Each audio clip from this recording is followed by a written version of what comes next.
Good afternoon, I'm Al Kresta.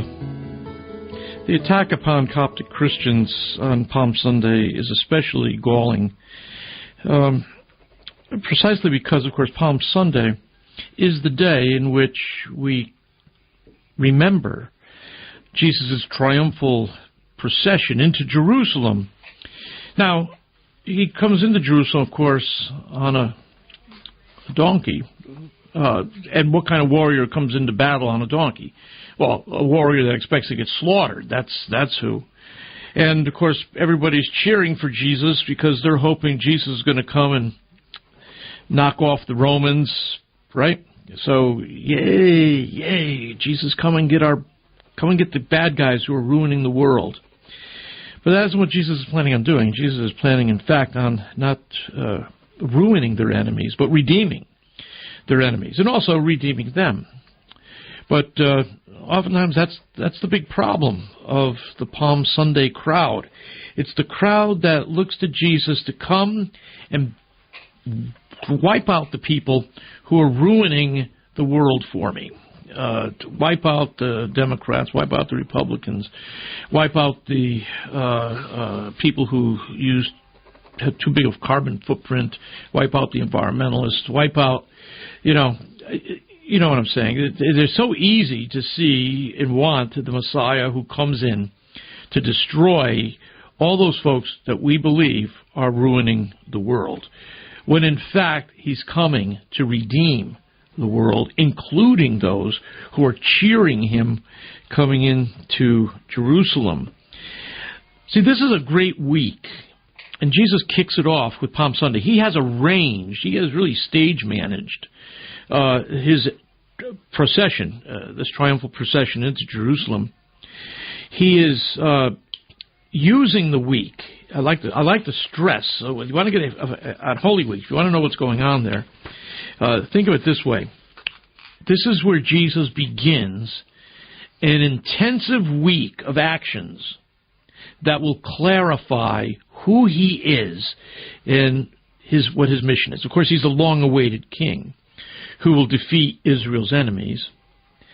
But he's more than that. And that's what he's trying to get across. He is, in fact, the Lord of the universe who's going to restore divine rule, not just to Israel, but to the world. And he comes in triumph, right? On a donkey? Lord of the universe on a donkey? I say it again. What kind of warrior goes to battle on a donkey? It's the warrior that's expecting to be slaughtered.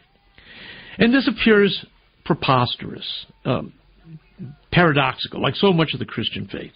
You know, we have a virgin who conceives, God who becomes man, Lord of the universe who rules the universe by serving, right?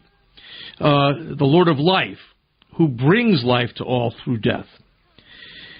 And so, to the casual observer, looking at this week, it might appear that this Lord of all, Jesus, is not in control at all.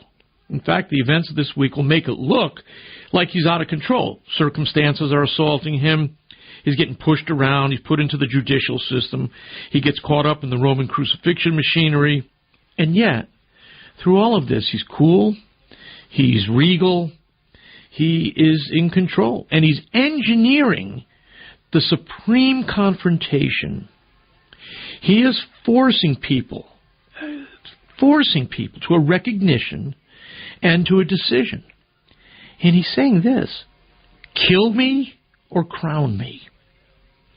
Kill me or crown me. There's no middle ground here. You can despise him as a lunatic, as a liar. You can throw everything over. But what he's saying is, serve me completely, I am your Lord, or kill me. You know, we're surrounded by people, and we're part of them, that want help. We need inspiration. And we come to Jesus and say, I'd like you to be my consultant, I'd like you to be my partner, I'd like you to be my counselor, I'd like you to strengthen me, I'd like you to heal me, I'd like you to be my co-pilot. And you know what Jesus says? Jesus says, well, I can be more than that. I can be your helper and your inspiration. I can be your consultant and your partner. I can be your co-pilot and your shepherd. I can be your brother. I can be your guide. I can be your friend. But I can't be anything unless I'm your king. Either I'll be your king or I'll be nothing. I want all of you or none of you. And many want Jesus, of course, but on their own terms. And that's not possible. You can't have him on your terms because he is a real person. He is who he said he is. He's Lord. He's Savior. You can't have him saving and healing and redeeming without him being Lord as well. He's not a projection of our best self. He's not a wish fulfillment phantasm. He's a real person with real desires, real agenda, a real kingdom. You know, my wife, Sally, her maiden name is Morris, and she can't say to me, I can't say to her, well, I want your Sally Kresta, but I don't want your Sally Morris. You have to have both, because that's who she is. Same thing with Jesus. You can't have him as Lord and not as Savior. You can't have him as Messiah, but not also as Lord of the universe. You can hate him for it. You can hate him for who he is. But you can't admire him for something he isn't, without becoming yourself a little bit disconnected from reality. He is the red-hot monarch of the whole universe. And, you know, most food is good hot or it's good cold. But almost nothing is enjoyable lukewarm. And that's what Jesus is saying here. You can scream at him, you can reject him, but at least you're taking him seriously. And he prefers that to people who want to cut him down to size and domesticate him. And that's what's going on this week.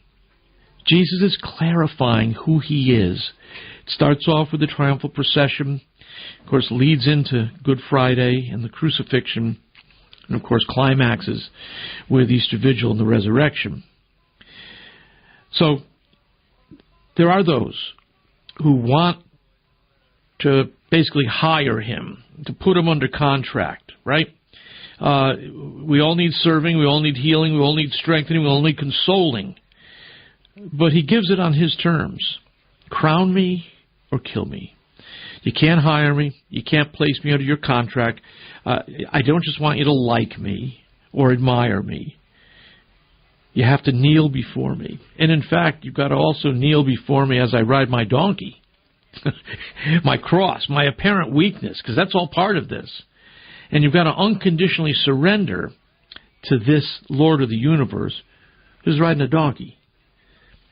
So he comes into Jerusalem, and he's not there to, kind of gain an audience. He's already got an audience. He's there to provide clarity for who he is. He's asking you, who are you? He's saying, who am I? And it's very clear he's a king of a very different sort than they anticipated. And I suspect that we anticipate. And he will reign, and he can reign now. He reigns whenever we heed his word. His kingdom will break out on earth wherever the will of the Father in heaven is performed. And he will show himself present and supreme wherever his people love one another as he loves them. But he's got to be at the center. He's not an add-on. He's not somebody you call in to do some counseling or consoling. He's not somebody you basically put under contract. He comes to Jerusalem for that confrontation. It's a showdown. And the question is, who am I? Crown me or kill me? I think that's what this next week is about. It's about getting to know him. And there's something very, very almost primordial about that decision. I mean, it goes right back to the Garden of Eden, doesn't it?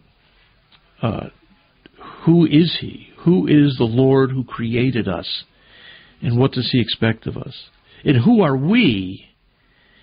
Are we really independent of him, our creator? Because that's the way we treat him, isn't it? I mean, we want to put him in service to ourselves. We want to get the goodies.